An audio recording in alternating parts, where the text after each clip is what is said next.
नमस्कार दोस्तों, जय श्री कृष्णा, हरे कृष्णा।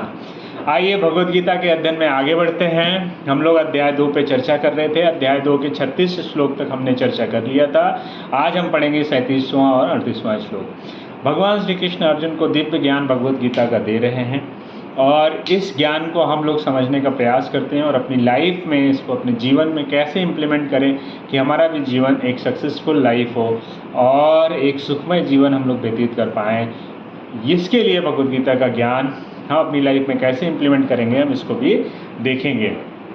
क्योंकि अभी तक ये डिवाइन पुस्तक है और ये अलमारी में रखने वाली किताब लोगों के लिए बनी हुई थी, लेकिन पिछले कुछ वर्षों से लोग इस पे भगवद गीता के जो जानकार हैं इसको लोगों तक पहुंचाने का बहुत ही सघन और बहुत ही अच्छे तरीके से प्रयत्न किया और ये किताब लोगों तक पहुंची।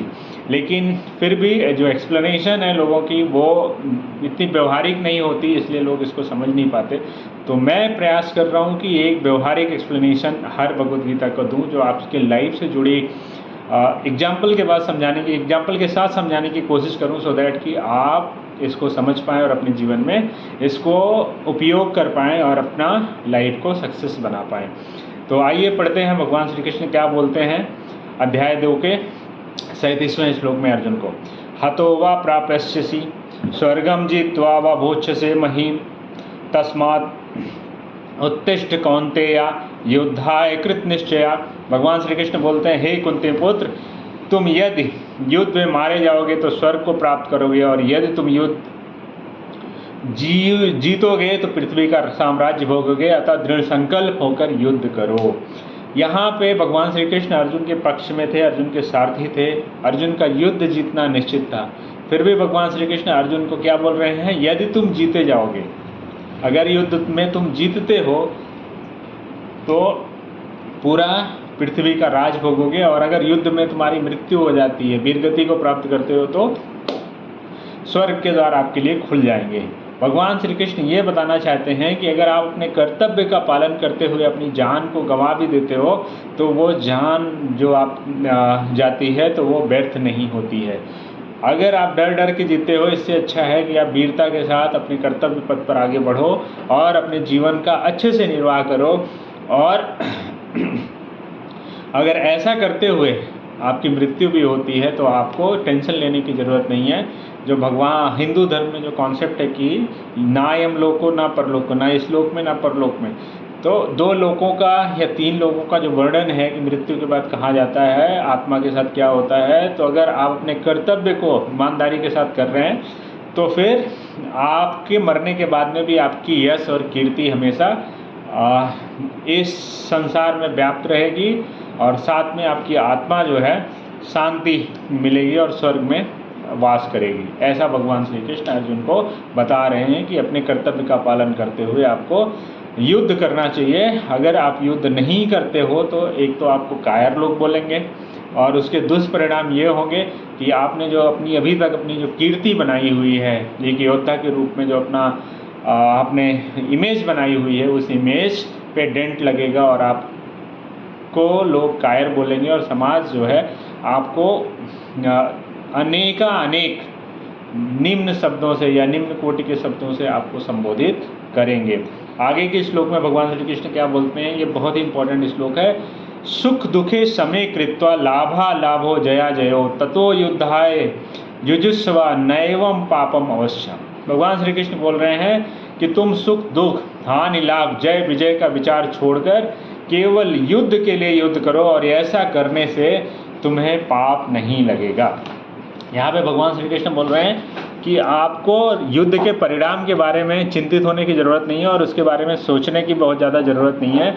आप ईमानदारी के साथ अपना युद्ध करो, तो अगर आप 100% पोटेंशियल के साथ युद्ध करते हो, अपना युद्ध धर्म का पालन करते हो, अपने कर्म का पालन करते हो, तो आपको ऐसी स्थिति में कोई पाप नहीं लगेगा। और आप अर्जुन का क्या था संशय कि अगर वो युद्ध करता है और युद्ध में अपने कुल के लोगों को मारता है तो कुल नष्ट करने का पाप उसको लगेगा, कुल क्षय करने का पाप उसको लगेगा।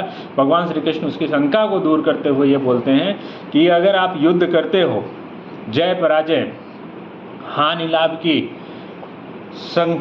हानि लाभ के बारे में विचार ना करते हुए, तो ऐसी स्थिति में जो आपका कर्म है वो निष्काम कर्म बोला जाएगा और इस स्थिति में आपको पाप नहीं लगेगा और आपको चिंता करने की ऐसी स्थिति में ज़रूरत नहीं है। अब यहाँ से हमको क्या सीख लेने की ज़रूरत है? सुख दुखे समीकृत्वा लाभा लाभो जया जयो। भगवान श्री कृष्ण बोलते हैं कि सुख दुखे समीकृत्वा, आपकी लाइफ में सुख भी है तो भी संभाव रहना है और दुख की स्थिति है तो भी संभाव रहना है।